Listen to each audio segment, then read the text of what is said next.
Thank you. Welcome back, everyone. Today we are going to talk about the FEP case study we deployed at Microsoft. I know that it's been a long week. Most of you have been from last 4 days, gone through a lot of sessions, a lot of information, could be overloaded. I'm not going to ask you to remember everything from this session. I know that's not realistic. However, if you remember 4 words, ever you come across, like do more with less, it's very proven with this case study, and we will know how we have going to share about that one. Also, I know this is going to be challenging and difficult to keep everyone awake after the lunch sessions, so I will ask Satish to do the demo every 15 minutes. So, let's move forward. Let me introduce myself first. My name is Sitanshu Verma. I'm a lead operations engineer at Management and Security Division. My team primarily responsible for operations and engineering related to configuration manager at Microsoft internal IT, as well as few Microsoft online customers which we manage. Along with me, my colleague Satish. Hello, everyone. Yes. My name is Satish Petwe, and I'm working as Senior Service Engineer at Microsoft. Last 1 year, I'm extensively involved in implementing Forefront at about 4 customer sites as well as Microsoft. Thank you. Thanks, Satish. So let's go into the agenda, what we put together for you today and what we are going to talk about. Before we share with everything, what I want to know that how many of you are IT pro here? A lot of them. So let me ask a question, and those who are not an IT pro, I assume they have also deployed some application or some service at your environment. So there are usually common 2 ways to deploy any application or product. One option is where you get a lot of documentation like administration guide, release note, operations guide. How many of you read everything before any deploy those products? At least one. Come on. Okay. Next thing. The next option or approach is that people talk to your friends, colleagues who have already deployed and refer them, hey, how did you deploy it? What did you learn? Or is there any learnings I should be aware of? Or is there any something, best practices? Those are things you talk to your friend or refer to the blog or search about it. How many of you prefer that approach when you're deploying any product or documentation? Okay, few of them. So we are going to target, or you can say we are going to follow the second approach here, where what we have deployed, whatever we are going to share, it's a real-world experience from the Microsoft IT and other customer deployment, what we have learned, what we have seen failures, and why those failures were there, to give you a heads up that what you can expect when you are planning for FEP deployment in your environment. How many of you are already using Configuration Manager in your environment? A lot. Great. How many of you are planning for FEP? Couple of them. That will be very useful for you who are planning and also who will be considering in the future for FEP deployment. So basically, the session is about all the deployment, how we did, what are the different decisions we took in the deployment. That's what we are going to cover. So let's move forward, that what we have together. Forward. One more thing I want to mention about our team is that our team is management platform and service delivery. The main reason to call out here that we are not sales and marketing team, so we are not selling anything here. We are not product and development team, so we are not going to deep dive in every feature of this product. We are just going to share the IT ops experience of Forefront endpoint protection deployment, what we learned in Microsoft. Also, whatever the learnings, what I'm going to share here is just not from Microsoft IT, because some of you will be wondering that I don't have this much big, large environment, right? 280,000, it's a kind of very unique or edge case for all of you here. Some of you have a small environment, 5,000, 6,000, or maybe 500 or 600. So whatever the learnings we have, it's coming from the different customers. What you see on the slide, we have Microsoft Retail Store with 600 devices. We have other Microsoft online customer like Energizer, the battery company, if you remember the bunny, and the Excel Capital, we manage those desktop environment as well. So basically all learnings and best practices coming from all together managing 4 customers. Why we deployed FEP and why we need it. So one of the thing is when we talk to our desktop security team, that what are the current challenges they have for managing the antivirus definition update or the anti-malware update. one of the very limited monitoring. They do not know what's going on the different desktop, how many old definitions updated, how many desktops have any malware detected. They have very limited monitoring on the desktop side. And when you can think about the Microsoft IT, where we have 280,000, it's become more critical. And all users are the local admin. So you can think that how important for us to know that all what is happening on the desktop. When the CIO or the senior management asks that I want to see the overall report, it's very laborious process to create those reports because their current system or the old system was to get data from 2 or 3 different environments and then combine together, and that was not very worth of time for everyone putting together. Also, when there's a situation comes when new exception to be applied or exclusions to be applied for the files to be scanned on the system, it was very laborious process to have all the testing done, pre-production and production, and it was taking too much time in deploying the policy. So that was a high risk, and these are all challenges we look into it. And then at the same time, there's a FEP 2010 Beta 1 was released last year. And we looked into that one, and we found that all our challenges are getting solved by deploying FEP. Also, we were very happy to know that FEP doesn't require any more hardware. It can be leveraged on the existing configuration manager. And we already have the distribution point and different site rows. We can just go ahead and deploy this without need of any ask for budget. So that was, we looked into it. What we achieved out of all this effort, one of the things that faster response to the infection. What it means that whenever we have infection, we have of course it's not a real time, but it's a very close to the real time environment where we come to know what infections are there, how we need to remediate, what remediation to be done, and it takes automatic. We'll talk about more in the demo, and Satish is going to cover about it. We have a better knowledge of malware, that what type of malware infections exist in the environment so that we can take a proper actions. We have improved SLA on the policy. It used to be a days in the past. After FEP, it's now in hours. We'll talk about that, how much we reduce as we move forward. Also, there was an animation in this slide. Did not come to here, but did not work here. I was about to ask that how many were aware that we added one server? How many of you have already heard about it? So as part of FEP deployment, we added one server, and which was a FEP database server, which is a data warehouse. Because of the scale reason, we added one hardware.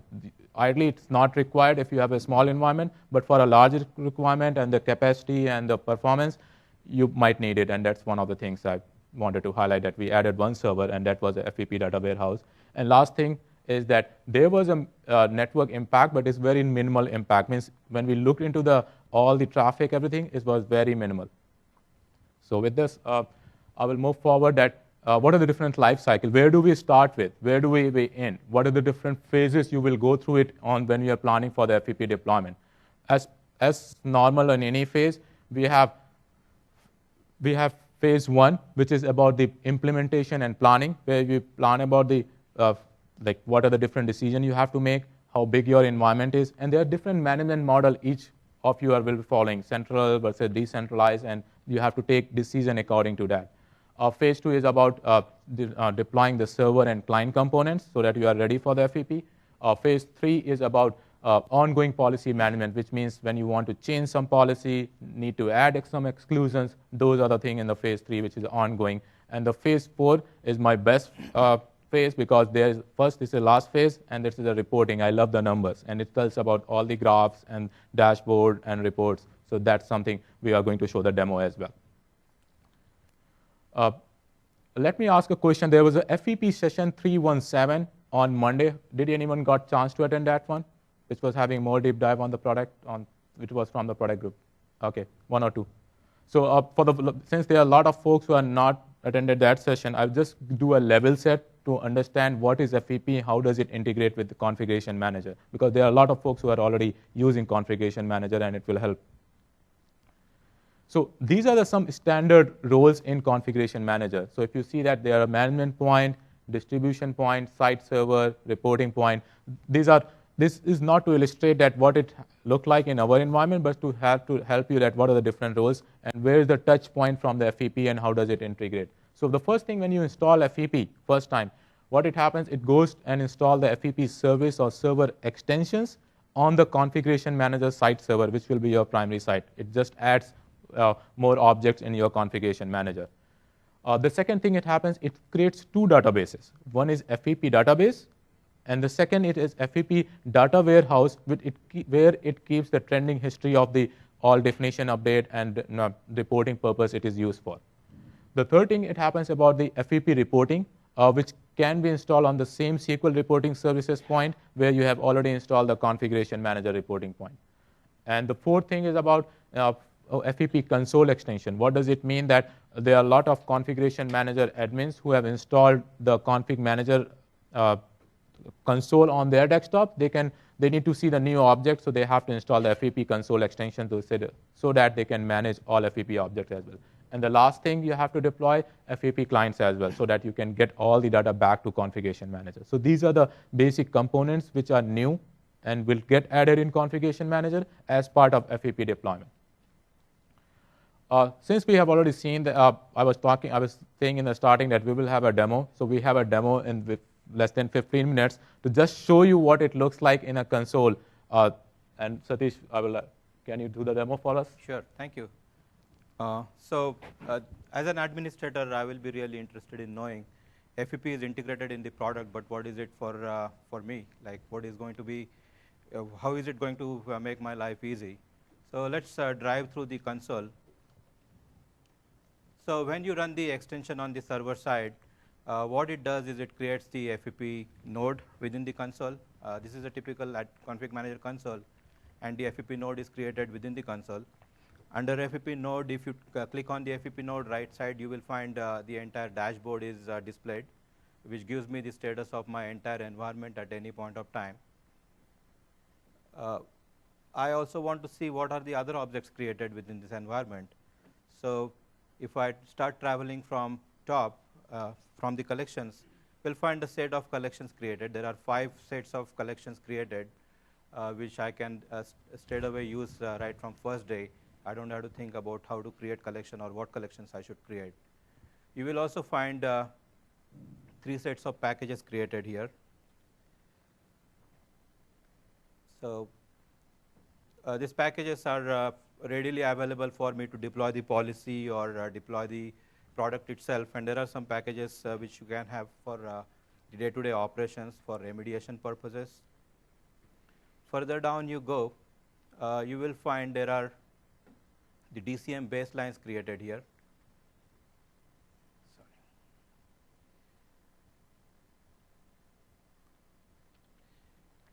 So there are about 8 DCM baselines created, and these baselines are used basically for fetching the status of the client from whenever the client wakes up and does the DCM scan.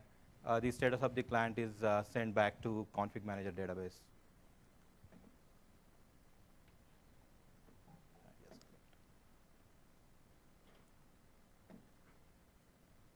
So when I really looked at the console, I really thought that whatever I want to do the day-to-day administration of Forefront, I think I have the sufficient data. I don't have to really start creating any collections or any packages for the deployment. And the monitoring is straightforward available from the console. So I can see what's going on in my deployment as well as how the policies are getting applied. So that's a quick glance at the console. I'll hand it over to Shitanshu. Thank you, Satish. So Satish, tell me that if, as an administrator, you were really happy that all the objects were there, where do you think that people will, or any config manager administrator will be spending most of the time in the console? So the most of the time is based on the phases you are in. When I'm doing the deployment, I'll be using the console monitoring on a regular basis. And a lot of time I'll spend till my policies are configured. I'll spend time in the policies area. Okay, thank you. Let's go back to the slides. So in a nutshell, we have seen that what those objects look like and what are the different new objects get created. We'll go in deep dive more. Now we're starting with the phase 1. This is our backup plan if it doesn't work. So just so in the phase 1, as part of the planning, we talk about the different options, the management models. So one of the decisions what we have to take during the planning, there are many ways of managing the configuration manager. Some hierarchy or some of you will be managing at one location and all administrators have in one physical location, and you don't need a regional administration. Also, all the reporting are also viewed at one location. Then you can choose the centralized management model, where all deployment, all changes are done at one site, and also all reporting is available at one location. So that's the centralized management model.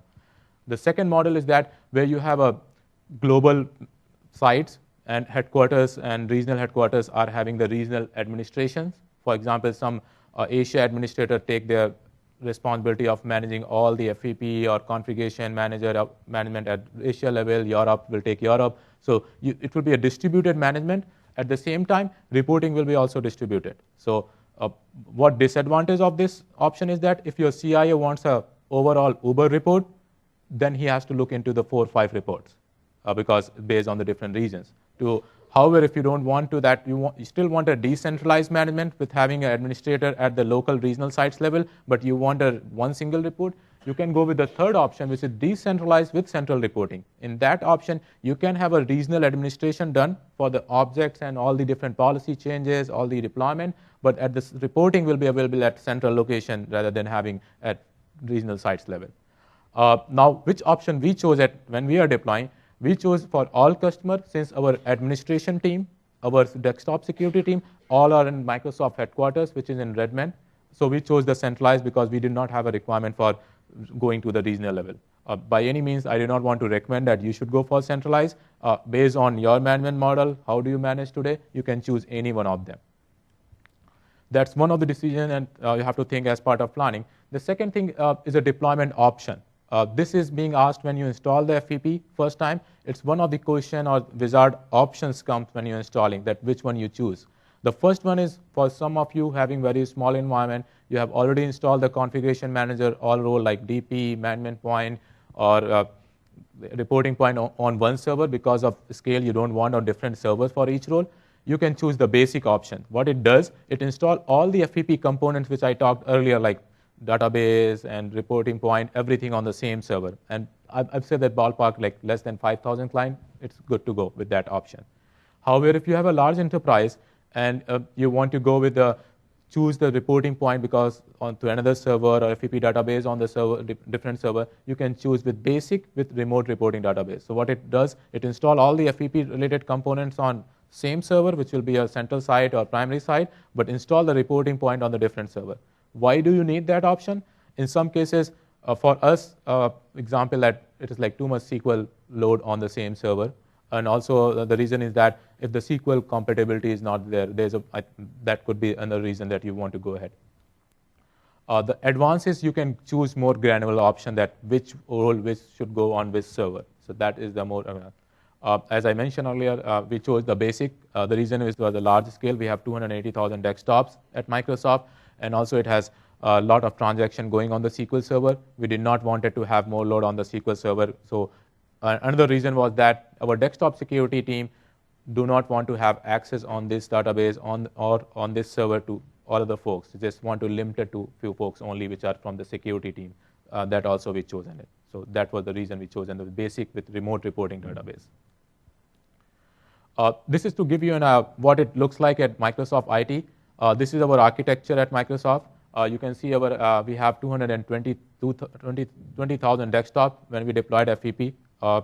Also, you see our primary site from left to right. They are very much aligned with the regions. Like Redmond is our Microsoft headquarters. Then North and South America. In the center, we have limited services. What it means that we do only patching. We don't deploy software distribution in the sites. And then Europe and Asia. When we put FEP together, what it looks like. FEP console and server extension goes on the central site. FEP database is created on the same server.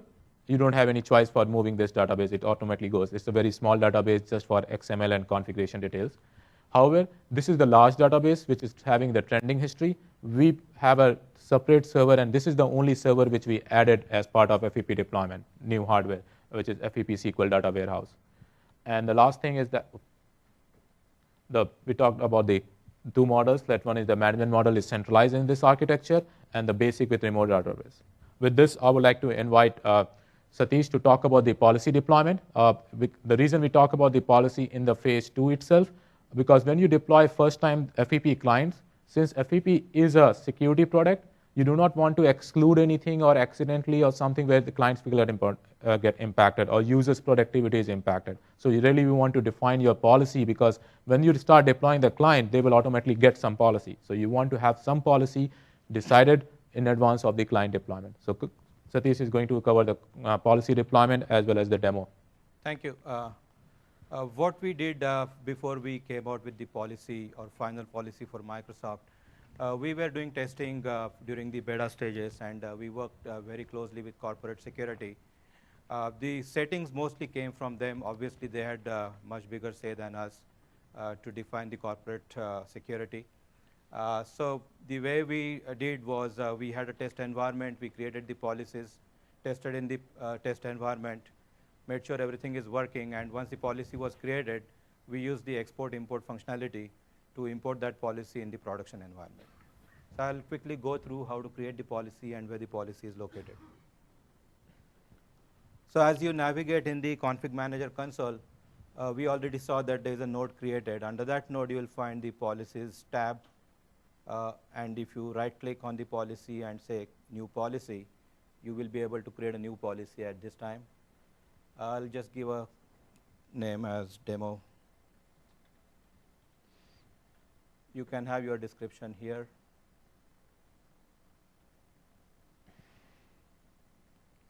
You have 4 options here. At any point of time, whatever option you choose, later on you can still edit the policy and make the changes in the policy. But the 2 options at the center are high performance or high security. Obviously, if you want to go for a high security policy, you will be compromising because you will have probably more regular scans happening on your machines. So you will have a compromise to the performance of those machines. So depending upon your environment, you can select the template here. The last selection here also provides you the ability to select any of these existing templates which are provided within the product. Obviously, in your environment, you will have data center and you will have different servers like SQL Server or DHCP or DNS. What is provided here is a ready-made profile available or template available, which can provide you the standard exclusions that are recommended from the product groups or from our side. So in general, like you can select the template or you can start creating the policy on your own by selecting any of the other options. I want to share my experience that before this FAP product was there, we used to have this policy, and we did not have any idea that what files to be excluded on the SQL Server, what files to be excluded on Configuration Manager. It was all manual process. So we have a kind of checklist in the past where a person has to, once their new Configuration Manager service comes online, someone has to make sure that those files are excluded from the antivirus program. Now having this option where I don't need to worry about different extension to be excluded, I can simply deploy this policy. It automatically takes care of all the extensions, folders, which should be excluded as part of this scan. So really it's helped us a lot in not missing those manual errors which are caused during the deployment of servers.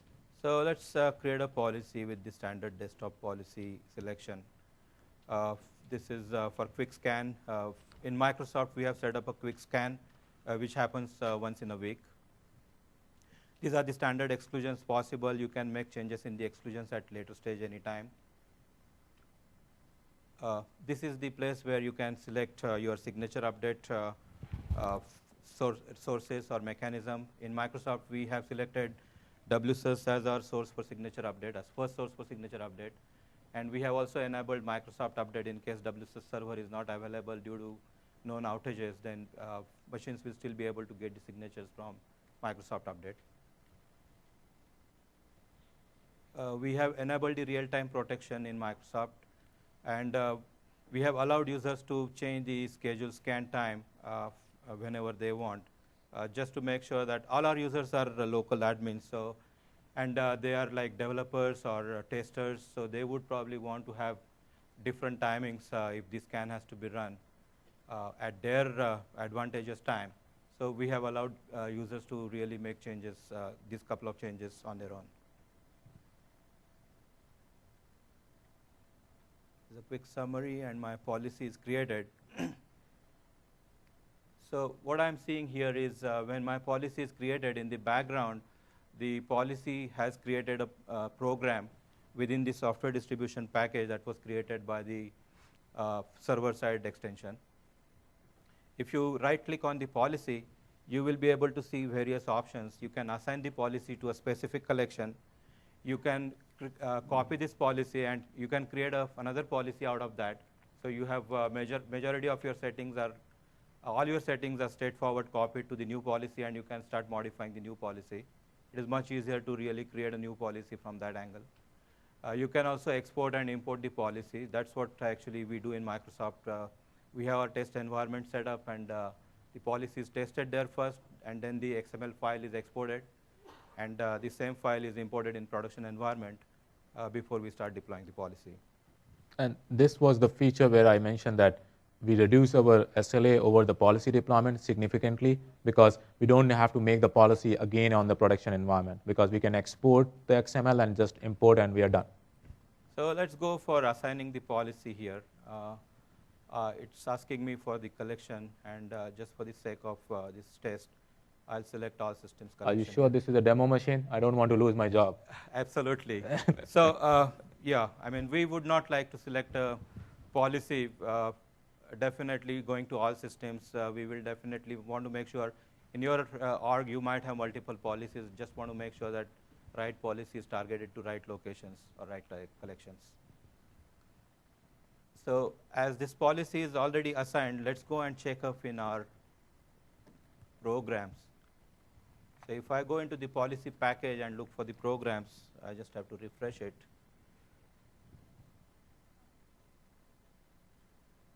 I should be able to see the new policy program is already created here.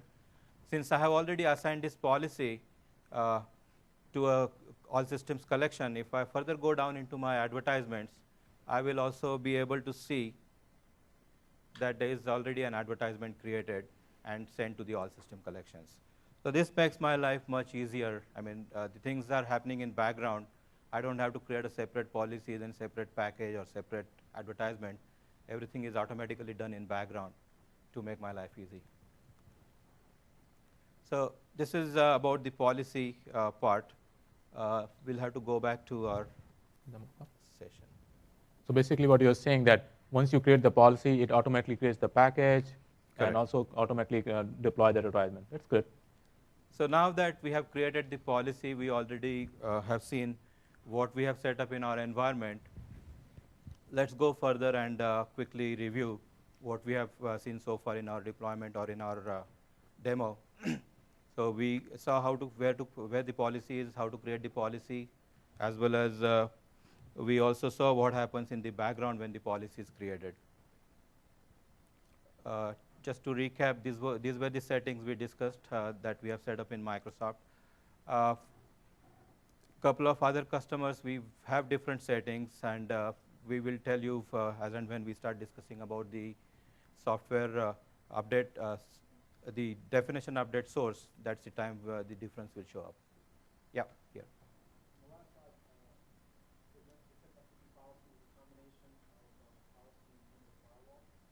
Yeah, so there is a way you can set up the Windows firewall. We are not actually using Windows firewall setting in our policy, but you will be able to set up the, in fact, I can just go back. So if you really see the policy,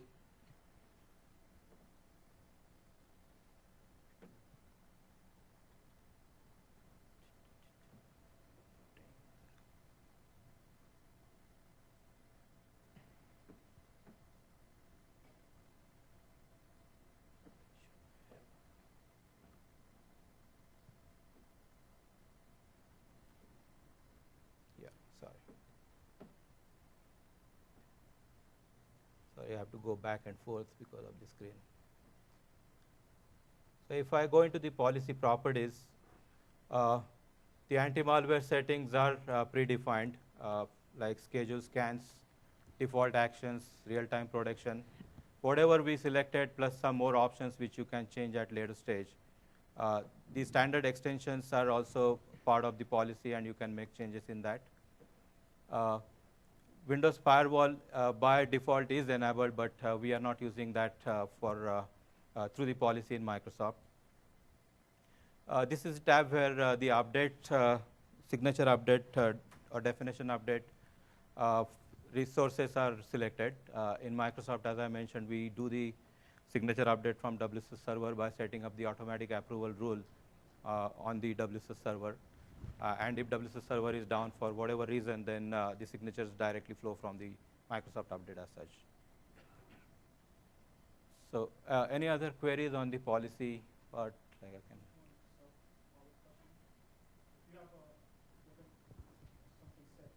Yeah.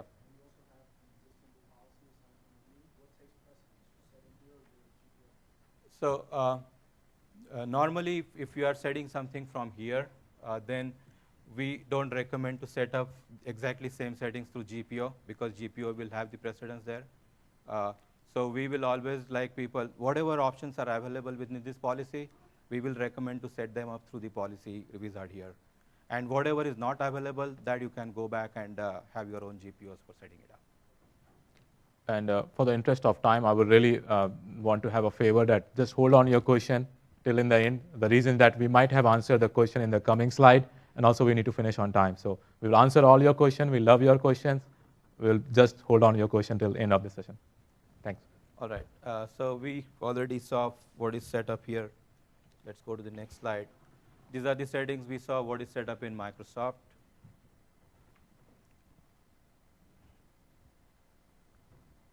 So yeah, I mean, we all saw the settings. Next is, yeah. So many a times the real issue one has is what should be your definition update source, because it has direct link with your network. It can impact your network negatively if the right source is not selected. So what we did is we did series of testing for 3 or 4 customers when we wanted to select the source for definition updates, and we came out with our own recommendations for our own customers. In general, what you would like to do is WSUS is your easiest way of selecting the updating the definitions on a daily basis. It's very simple. You set up the automatic approval rule. Your sync happens and the rule runs, and from that point onwards, the signatures are available for the clients. Forefront client wakes up at whatever frequency you have set up. It will go and check with your WSUS. If new signature is available, it will download and install. The second source here, the UNC, is another option which we saw already. The UNC option is really useful if you are having a central location where you have a kind of share available which can be accessed by all the clients in your environment. You keep on downloading the signatures at that location and provide that path within your policy to get the signatures. So client knows, because the registry is stamped with that path, and client knows at any time where to get the signature from. This is good as far as you have a smaller set of clients, but if you have bigger hierarchy spanning over a globe or over US, obviously one share will not be sufficient. So a couple of customers we had similar issue, and what we did, we already had the DFSR replication set up in those environments. With that, we had the UNC share made available at the local distribution points or local servers. So we set up the UNC DFSR combo, and once in a day, we actually replicate the signatures. A client know from where to get the signatures, and we have been using the signature update mechanism through UNC DFSR. So default order, like when the client gets installed, the first signature has to come from somewhere. So that default order is always WSUS first and move second. If you really don't want your clients to get the signatures from WSUS or move because of network considerations, what you can do is you can only stamp a few registries on the client by using GPO. So the client knows to get the signatures from a local share when the service comes back up after the client is installed, and the signatures are installed from the local source as well. While we were doing the research and study, this is what we found. These are the definition update sizes, which are very critical while you are designing your solution for definition update on a daily basis. The first signature is always high. big in size. It's about 65 MB. And it is irrespective of any method of signature update. The size is same. The daily signature updates, which happen 3 times in a day, you will find the sizes are much smaller with WSUS Move, because the Windows Update Agent is used for doing the granular scan. And also, once in a month, you have the engine update for the forefront is published along with signature update. When that happens, the engine update definitely has got a bigger footprint. With WSUS, again, it is smaller. If you are using UNC, then the footprint is bigger. So you have to be very careful while you are selecting your signature update mechanism in your hierarchy. So let's dive into client deployment, how we deployed the clients in our org. You already saw that series of objects were created, the packages were created, collections were created. Client deployment to a great extent is nothing but your series of software distribution tasks. You basically are creating package, distributing package, and deploying it to your first target collection or your phase 1 collection. You will start using the monitoring, start using the dashboard and config manager reports for monitoring your deployments. They are readily available. You don't have to really develop any queries on your own. You can straight away look at the dashboard and know the deployment status, as well as there are specific reports available. One thing which I want to mention here is you may have currently the products from other manufacturers already installed, which are anti-malware manufacturers. And Forefront Forefront deployment is supported to uninstall the products from standard manufacturers. So when the Forefront client package runs, it actually uninstalls the software or anti-malware software from the other manufacturers, and then installs the Forefront client. So the link here will provide you the details about which manufacturers are supported, so you can refer to that list at any time. Client deployment is again straightforward. We already saw what all we have to do. What we did, as I already mentioned, in the lab hierarchy, we tested the features, made sure all the features are running. And we have a pre-production hierarchy with about 10,000 clients. So we always use our pre-production hierarchy before going into the real production hierarchy. Like within 1 week's time, we try to wrap up the pre-production hierarchy so that we get enough time before we go to production hierarchy to see what's going on. If you see the footprint of the client, when we start the deployment, this was one of the critical things. We wanted to know how much size it will occupy on the disk, as well as when the package gets replicated, how much size it will flow on the network. And you will see the sizes are very minimal. It's only around 20 MB for both. So this is a typical scenario of which I will like to cover here. A few weeks back, we deployed about 26,000 clients in one phase in our production hierarchy. And how we came to know, or what happened exactly after we deployed, that's what actually I would like to show you here. So it comes out with the series of advertisement status. And if you go to the first graph, out of 26,000 clients, I took this snapshot after 4 or 5 working days from the deployment start time. And what we found that almost about 80% or 81% client already successfully were installed on all those machines. The real numbers which I really want to talk here is the failed clients, which is about 1,780 clients around. The other issues which you are seeing here are very typical issues that you will see from the software distribution advertisement. Your package is not replicated on the distribution points, or there is some reboot pending on the machines from earlier installs. So those issues will automatically get resolved at a certain time as you keep on continuing with your deployment. So let's drill down further into the failed clients here. So when I went further on the 1,700 bucket, what I observed was, in reality, the real failures were about 857 clients. Like a program failed. But if you see a smaller bucket here, which is about 65 clients, I want to talk about that bucket a little bit, which is program failed due to runtime exceeded. When the standard package is created after the Forefront integration, that package has got a program runtime of about 15 minutes. In our environment, like we have slower machines, we have different kinds of machines, and obviously it also uninstalls the older Forefront client, older version of Forefront client. So 15 minutes wasn't sufficient for thousands of machines. So initially, when we started our deployments, we started seeing thousands of machines failing because of the runtime failure.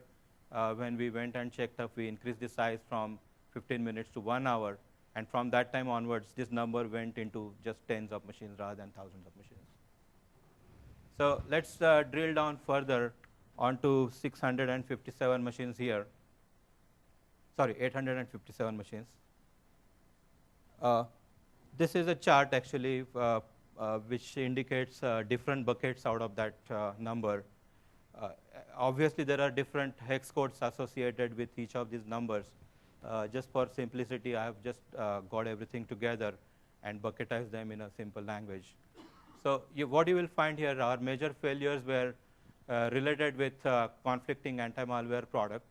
In Microsoft, we have different product groups, and we have products like OneCare or Intune installed on some machines, some test machines. Forefront client is designed, or Forefront deployment is designed to detect if any such client is installed, and it will gracefully come out with error, but it will not indicate anything to the user, saying that it cannot install because the conflicting product is already available on these machines. In your case, probably you will not have Intune or any of these products installed. So this is typical our scenario here.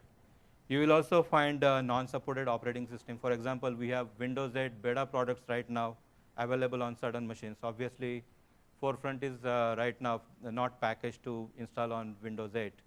So we saw some failures related with our Windows 8 operating system machines. Insufficient hard drive installer failures are very common. So if you really see, we are talking of only about 850 machines out of a lot of 26,000 machines that we targeted, which are kind of, not handleable directly. You have to really do some research. But again, they have a straightforward meaning why they have failed in our environment.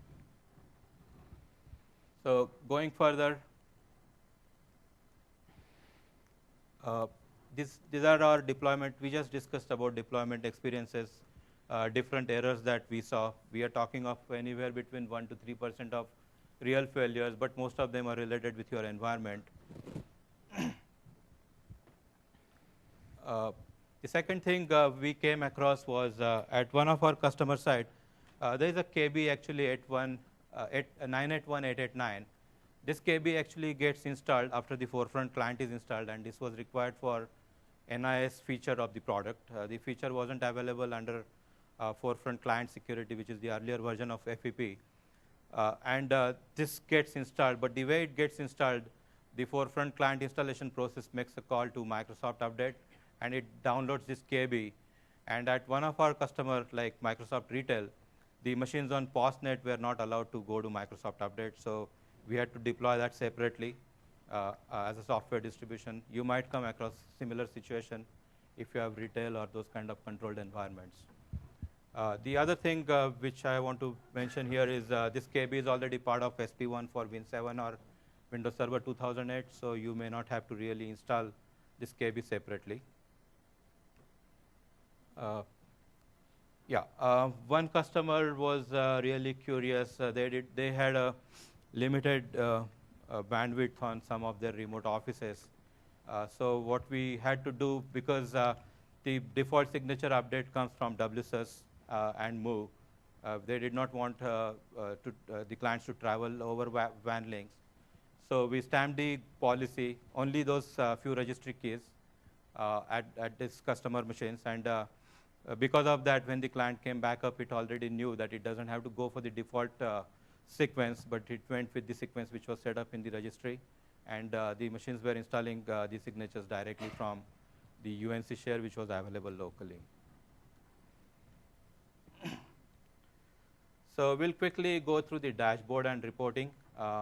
I have our live system already on the other machine, so we will quickly run through the dashboard.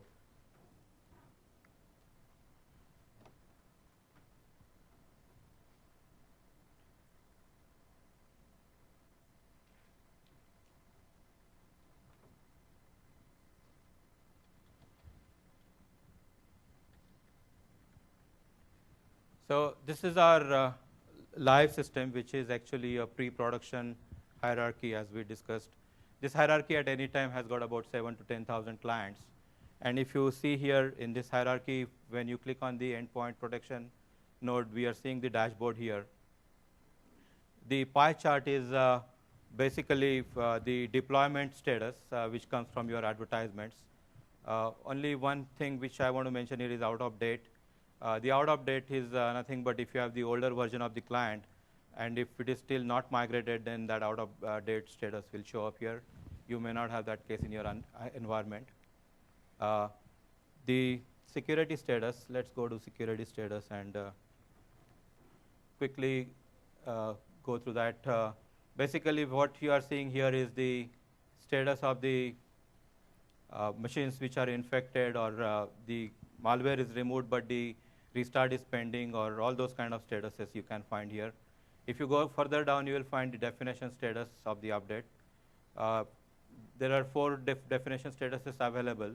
If the update is up to date or within 24 hours it is installed, then you will find that bucket. Otherwise, every other bucket has got a clear-cut indication. Policy distribution status is, again, client is installed, but the policy is not installed on those clients. There is always a default policy, but the policy which you intend to install is not installed on those clients. So that status you will be able to find out from here. And on this side, if you go further, there is a protection status. This is nothing but the status of your forefront client. If the real-time status is real-time node is switched off by the users, or if the client service is switched off or disabled, then you will be able to get that data coming from DCM within the console itself. So this is mostly the console dashboard. You can also see the status of your standard DCM baselines that you have sent to the client.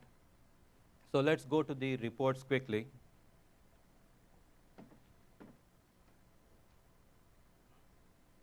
Under the report node, under the forefront, you'll find 3 standard reports available in here. So you can actually, let me do one thing. Let me go to the report which I already opened up. That will be faster thing. So this is the report actually from our production side. We just saw the dashboard of that site. So this report I already got here. This is the only report our CorpSec team allows us for the security purpose to really display to all the folks. This report is very straightforward. On the left side, you will find 3 sets of pie chart, and on the right side, you will find 3 sets of bar charts. And you will be able to see the status of your anti-malware protection.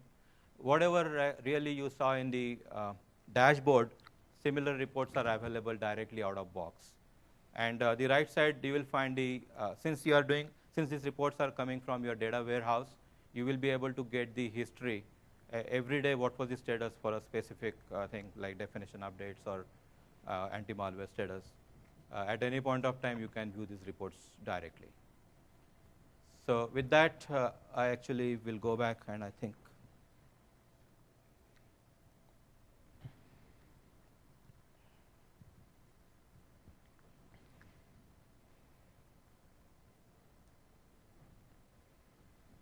so I finished my session. We saw how our policy is set up, what all deployment issues we saw from in our environment.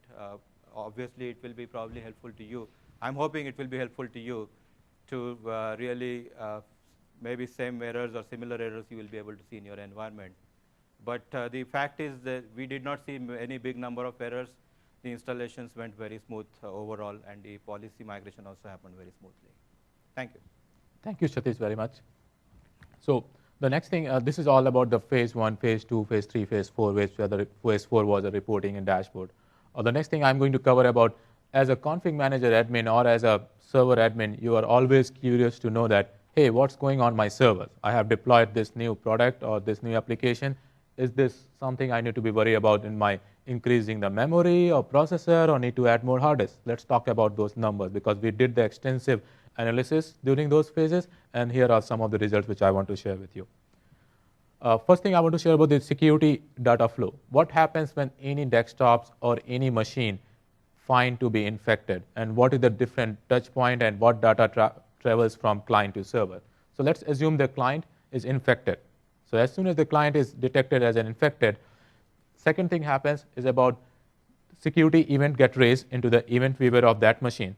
Once that event is there, DCM evaluation get started, which is nothing as just a policy on the client. When the DCM evaluation is started, it cleans that client and it gets into the green.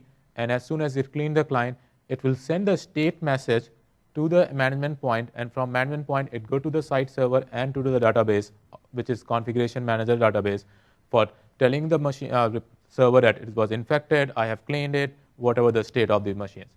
The third thing happened, when the configuration manager database has this information, it replicates this information to the data warehouse server, which is FEP data warehouse.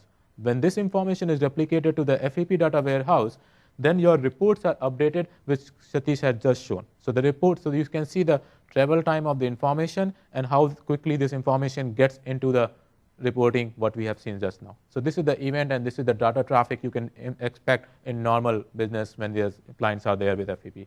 Let's talk about the sizes and the performance. So we took two scenarios. One is, what does the traffic look like between client to server when the net new client installed for the first time? What you should expect in terms of network traffic. Second scenario, we took into the site server performance. What is my processor, memory, utilization look like before and after state? So we will show that number, that what was before and what was after. So let's start with the client to server traffic. So whenever the FEP client get installed, as Satish mentioned, is nothing is just a standard software distribution. And as you might know already, that software distribution is a status messages, and any software distribution has 6 status messages: received, started, pending. So you really get 6 status messages, which is approximately size of 6 KB. The next thing happens, since FEP client got installed, it means there is a hardware inventory will be kicked off whenever the next time it is scheduled, based on 7 days or 3 days cycle. So that's another 11 KB size will be there. You will also see the default policy, which is applied, which is nothing another software distribution, 6 KB, and the 4 DCM baseline, which is triggered for cleaning those things. So that's another size of 73 KB what we have got ahead. So if you see that total size of the client to server traffic is 101 KB per client. Now, you can also see that there could be a malware on that client and could be detected. And once that detected, that's another 49 KB of size. So any given of time, if you have a client with the infection and you deployed, it could be 150 KB at given time. So the reason I want to bring this number, it's not significant high, and you can phase your deployment based on this number. If you're deploying 1,000 client, 5,000 client, 6,000 client, these numbers will help you in deploying your phases, like how much you want to deploy. Second thing, we look into the database, that how much database will grow my, especially because all this information is coming back to configuration manager database, and then it's getting replicated to data warehouse. Should I plan for another SQL server? Should I plan for more disk space? So we do that analysis as well, that these status messages, how much size they will occupy in my existing database. So as I mentioned, there were status messages which takes like 6 KB of size, Delta hardware inventory of these clients up to 11 KB of size. We have the FEP default policy related status messages, again 6 KB, and 4 DCM baseline, which is the highest one, 78 KB. So together what we have seen, up to 101 KB will be increased in your configuration manager database per client. And then we projected it, like, sorry. Okay, sorry, it was wrong animation. This was a size. Okay, so FEP related status messages were 35 KB, and we had a compliance detail up to 16 KB size, which was coming from that. And total we projected 51 KB of size per client, and we have a 220,000 clients. We projected 11 GB of database growth overall. If I deployed FEP to all my environment, it will be 11 GB of SQL database growth on my existing. We also look into the malware detection, that compliance status. Whenever the clients get infected, there will be additional traffic. We look into that 17 KB of status message will be coming from each client. And on the total, we have seen 3 to 4 GB. So if I see that compliance coming as well as the standard, it's like 11 and plus 4, 15 GB of growth on the SQL database. Do you think it's more? Means it's like significant growth that should we worry about. So that's the point I want to bring it here, that even with this large scale, you do expect 15 GB of growth of configuration manager database overall. So that's what the number we did closely look into it. Now, second thing I want to talk about, this is the common question I heard earlier when I was talking to a few customers, that what is the FEP data warehouse look like? Because you talked about the configuration manager database. FEP data warehouse keep the trending history also. And since you added that new server, what does the new server look like? Because if some of you have a large enterprise and want to deploy, so we have added that information as well. Our FEP SQL data warehouse, which we just added one additional server as part of this deployment, is standard of SQL server. We have a 32 GB memory on that server, 1 terabyte space. The reason of terabyte space is because we want to keep the trending history for 1 year or 6 months based on the desktop security team needs. Also, that 1 terabyte is not just for database, it's for OS, application, backup drives, everything. Now, if you want to look into what is the current database size look like, currently our database size is 180 GB, which is FEP data warehouse.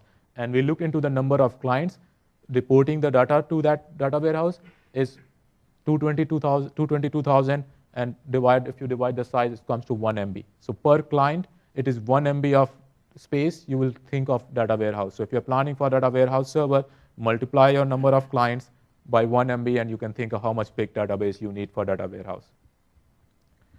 The next thing about the server performance, as I mentioned that we are curious to know what is going to happen on my different sites roles, processor, memory, and network utilization. We look into the few things like performance analysis or the before state. So in the month of August, we have 14 security patches releases and also 1 out of band releases, which was when we took all the performance data from the servers. And then after that patch cycle, we deployed FEP on our servers. And that month, we took another after state. And that month, the only change happened between before and after, number of patches, which you know that we cannot control the number of patches releasing every month. Second thing, we collected the performance data every 15 minutes on all of the servers where we have deployed this thing. The legend which we use or the baseline which we use is about if it is a less than 25% performance spikes, we say green, no impact because of our capacity and servers performance, we plan for that much. However, if the spike is between 25 and 50%, it's a kind of concern, and we look into the capacity. Do we need to increase something, or do we need to modify some settings? So that was something concern. Red means if they are greater than 50% spike in our environment by deploying any solution, we have a huge concern. It's a no-go until we solve that. What is the future look like? The one point we found based on this analysis, which we were not aware until that we did this thorough analysis, that what we have found that the server performance were directly proportional to the number of deployments going on. So number of patches in month of August, in month of September, and the future is directly debating our performance analysis. And we show the numbers and you will believe that how it works. So if you see that site server, management point, software update point, and processor utilization, some cases you will see that it has gone down even after state in FEP. And the reason it went down as number of patches directly impact on the performance. FEP did not did anything for us. That's our analysis. And if you see that we came with green on the processor utilization for all 3 site roles, we came green on the memory available because we did not see any changes in the memory before and after, and it was like data gathered. We came green on the kilobytes, which is network, total bytes sent and received. We did not see any up and down based on the data. And we also looked into the network connections because, web connection, sorry. The web connection on the management point and sub did not see any difference or much difference where we should be alarmed in the red category. So that's what our analysis came. The reason I want to bring this that if you're worried about that, how much it is going to impact, you can think that we have captured that data for you and you can believe it. Second thing, we also look into the different components which are may or may not be applicable directly to FEP, but you would be concerned because configuration manager is there with the FEP component integrated now. So what is the hardware inventory, software inventory before and after? We did that comparison on the same baseline. We came with the green in all state, like state messages, especially the state messages. The reason that everything on the FEP is coming via state messages, like DCM channel is being used for state message. So we look into that before and after. We did not see anything which is alarming or a red baseline what we have decided. So that's what also we did the analysis, and the slide and data is available for reference. Now let's look into the benefits and the best practices what we came around. So one of the best practices what I will highly recommend during the implementation, deploy in phases. The reason is that it's a security product.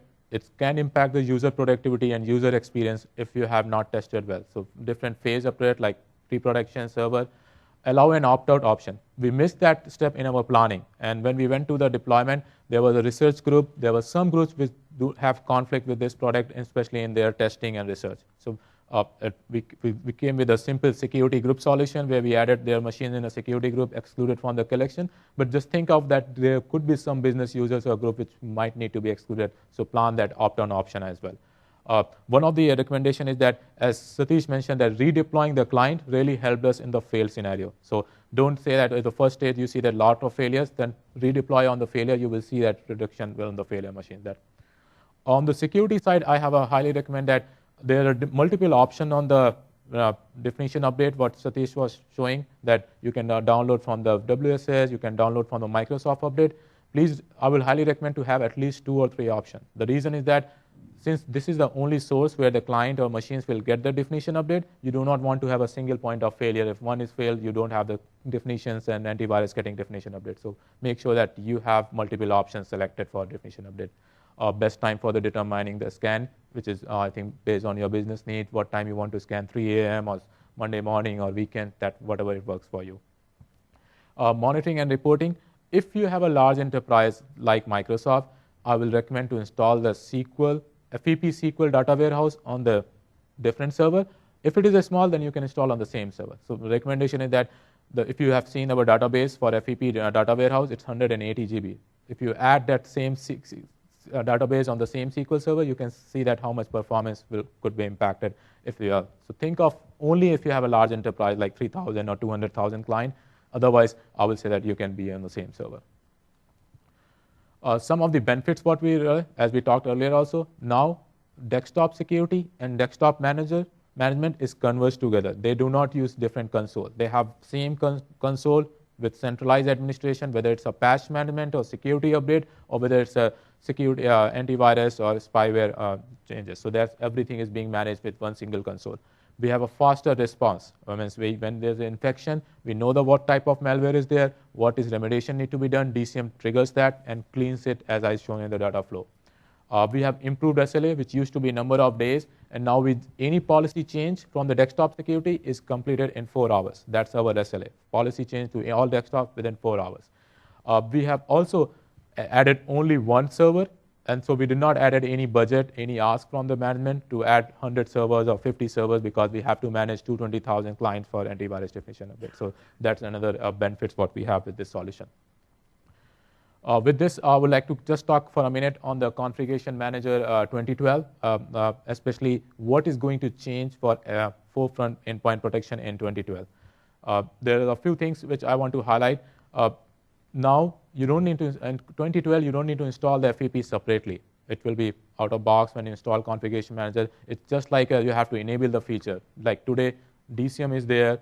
There's a software metering is there. It's there in the console. You just need to turn on just like that. If FEP 2012 will be also there in the future releases. Advanced protection on the that should not. If the client will be integrated, those will be things will be there. The second thing I would like, simplified hierarchy model will be there. There will be less option, and administrator will not have to worry about different management model, and those will be answered as well. Role-based security model.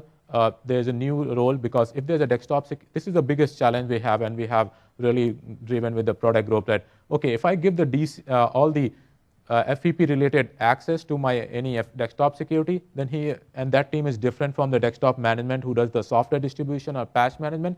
How do I divide the difference, right? Who has what access? So we can do it today as well, but it's a lot of manual work, right?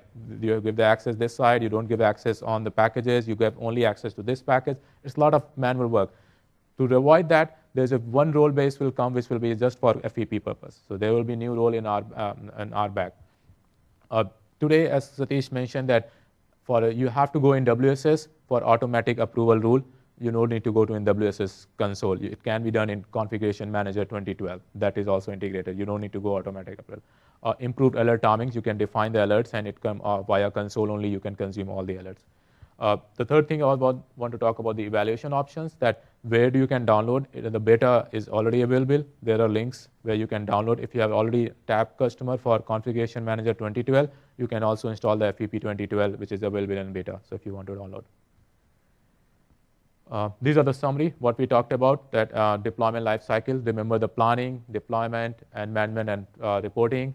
Evaluate the packages, and after FEP deployment, that the analysis, what I have shown, the numbers might be different for your case. So consider the performance monitoring. I do because the number of deployments going in our environment may not be same in your environment. So consider of doing some performance analysis. However, the number of database growth should be same in your case as well, whatever we have seen, because you can do the maths on the client. Leverage the best practices, we just talked about it, and maximize the, so basically you are converging the desktop security and desktop management together rather than having two different teams. You can look in the future that these two teams together working and should be managed by one admin.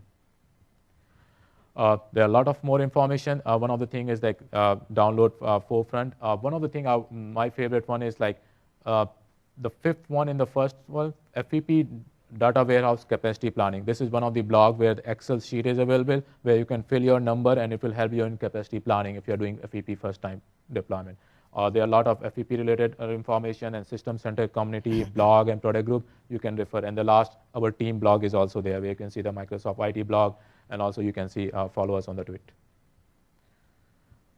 Any question, you can send us mail. We have business cards here. You can take it if you don't have a question now. If you have remember any question later, you can always contact us. Me and Satish will be glad to answer your questions. You have seen this information, yes, please. I just finish my last slide. Xbox. Okay. Can we turn on the mic, please? Okay. Do you run different products for anti-malware check for servers and clients? So just to repeat your question, do we have a different policy for the server and client? No, product for looking for antiviruses. No, we are using, we use FEP. Only one product? Yep. Okay. Yes, please. Can you come to the microphone if you don't mind? So that everyone can hear that question. Okay. Sorry. Yes, that's fine. Configuration manager, what must be done when no configuration manager is in place to use FEP? There's an option that you can deploy FEP without configuration manager, but you will not have a lot of flexibility, a lot of options there. It's in the product documentation, there's an option that you can do that. It is possible. Yes. But you won't be able to manage the client. Reporting, dashboard, those options will be not there. None of the other options will be available with that. Because it doesn't have an engine to, go ahead. Like it will not have any engine to send the data back so that you can assemble that data into reports. That won't be possible. It will be very limited functionality. It is possible that you can have the client having antivirus definition updated and spyware, but the end-to-end feature like whether when evaluation, DCM evaluation, those things will not be there, and reports and dashboard. So one thing just to note is by default, once your FEP client is installed, by default it will get the signature from WSUS or Microsoft Update. In your case, it won't have WSUS server, so it will be able to get the signature from Microsoft Update still, even if it is a standalone client. Any other question? Yes? Are you guys using this product on Azure? Like any of the VMs or? Not yet. Okay. No. Any other question? Yes, please. So this is a part of core license. So starting from the August, there's I think it's an August timeline, right? Starting from the August timeline, what I heard, I can confirm you that it will be a part of core license. So you don't need a separate license for FEP. Yes, please. What does Microsoft currently do for your scanning policy for your managed clients You want to handle that, Satish? So we are talking of the hard drive scan here. So it is set up only once in a week. It's I think on Sunday or so, but it's a quick scan. It's not a full scan. If you have attended the other lectures on Forefront, the product is very intelligently designed, and you really don't have to go for full scan if you can manage to go with quick scan. So we have set up a weekly quick scan on our. So there is a catch-up which happens. So if the client is not on the network, then the catch-up will happen when the client comes back on the network. Anyone has any other question? Yes, please. It will be on the same timeline when the Configuration Manager 2012 releases. So I don't have the dates right now, but end of this calendar year. Yeah. Yes, please. As far as the licensing, just as part of the core, it's part of Configuration Manager, you're saying, in August? As I said, I'm not an expert in marketing, but I will take your email IDs and send you the information back. So, but I don't know I don't understand the entire licensing, but I can get the answer from the right folks. Yes. Do you guys have any stats or information about just the amount of like viruses or malware that you've been able to catch, like as compares to the previous product that you were using, Mm-hmm. just like any stats on that? So the question is that, do we have any analysis on the malware, that how much malware was detected earlier product versus this product after FEP deployment? I mean, is it similar? Like Similar or similar or more or less? Hopefully not less. no? We don't have that information. So the real problem with our earlier, so we used FCS before going for FEP, and FCS did not have the rich reporting. The data is pretty much available with our corporate security team, and probably they wouldn't like to disclose that data. Yep. So we may not be able to help you on that. But in general, in industry, what I understand is people see anywhere from 5% to 10% of malware infections on a regular basis in their environments. That's the industry white papers. If you really refer to any white paper, you will be able to see that. Yes, please. So what do you do on a client workflow for the situation where the client's up to date, current devs, current engine, but yet the client seems to have some sort of threat that's undetected? What do you do on that client? So if you see, if, there is an option by which you enable the Security Center, MSRC, Microsoft Response Center, MSRT, Microsoft Security Response Center, MSRC, sorry. So the way this product is designed is if something is found which is not detected by the product or the definition which is available on that machine, it actually goes to this center, and if the update is available, which is a specific update available for that particular issue, then it will directly download and install it on these machines. Before the regular update is available for the entire world, this is how the process is handled there. So it's using some sort of behavioral check then? Correct, correct. So all those options are already part of the product. Behavioral monitoring is already enabled in the product. You have option of disabling it, but nobody would like to definitely do that. And also the NIS option, which is a newer option from the earlier product, is very useful because any virus which is network-based virus will also get checked up by this. We have 2 minutes more. If you have anyone has any question.